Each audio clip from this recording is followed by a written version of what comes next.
Hello, students. Today we're going to go ahead and cover how to write body paragraphs and topic sentences.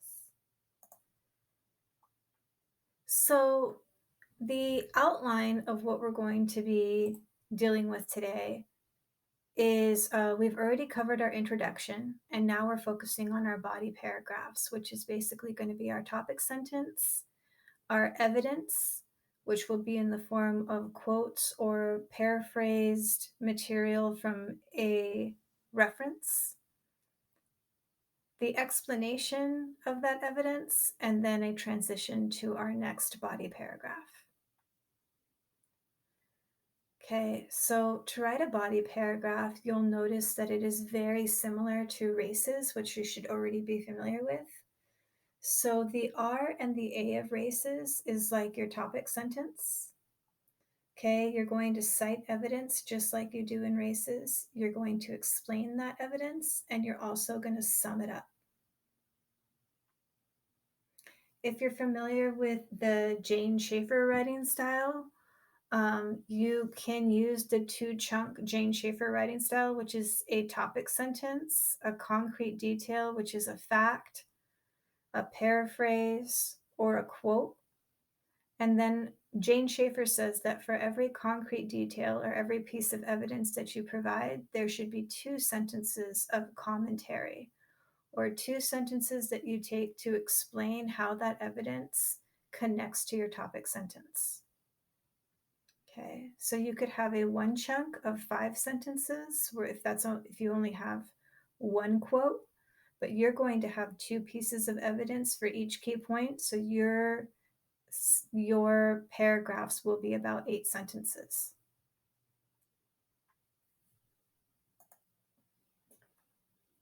You get your topic sentence for your body paragraphs from your thesis.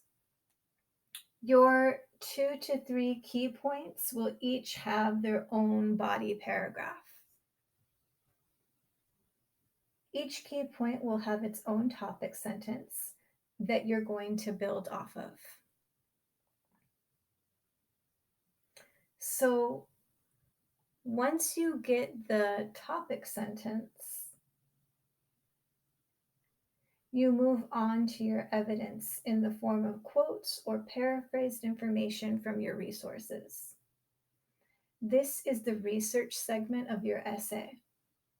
It's equivalent to the C or cite evidence component in a races response. Okay, just like in races, once you provide your cited evidence, you will need to explain it. You have to explain how your evidence supports your topic sentence. Make sure that you elaborate. To elaborate means to give more detail about something, to discuss something fully. You need to guide the reader along and use your own thoughts to explain how the evidence connects to your main point.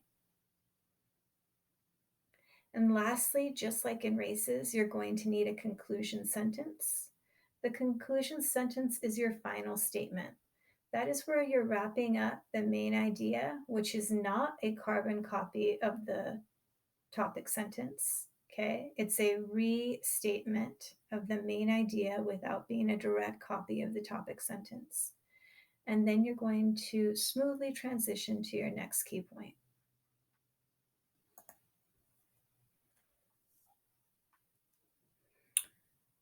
Okay. In aqua, I have my topic sentence. In magenta, I have my evidence. In green, I have my elaboration, or what races would call the explanation. And then in teal, I have my my conclusion sentence. Okay, you'll also notice that there's this tagline. We'll talk about that in a second. And these 3 dots that we're going to go over also.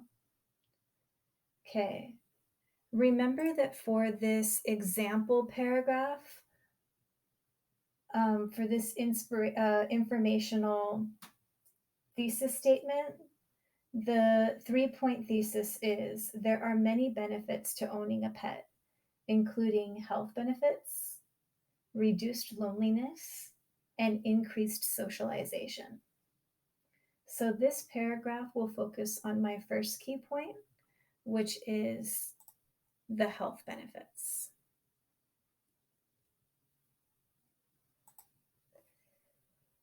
So after my topic sentence, which is pets provide health benefits to their owners, and before I give a quote, um, I need to say where that information is coming from. So if you have a shirt, sometimes the tag on the back of your shirt kind of itches the back of your neck.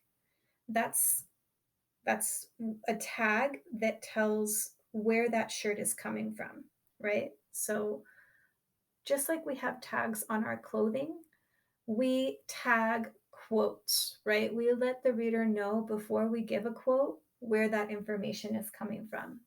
And tag is actually an acronym. So each letter stands for something. The T stands for title. That's who said, title is the title of the piece that it's coming from. A is for author, like who said it or who wrote it. And G stands for genre, which is text type, which is where did you get it? Like where does that come from? So if you're looking at this sentence, according to the article, right? Article is the genre, like that's the type of text it is.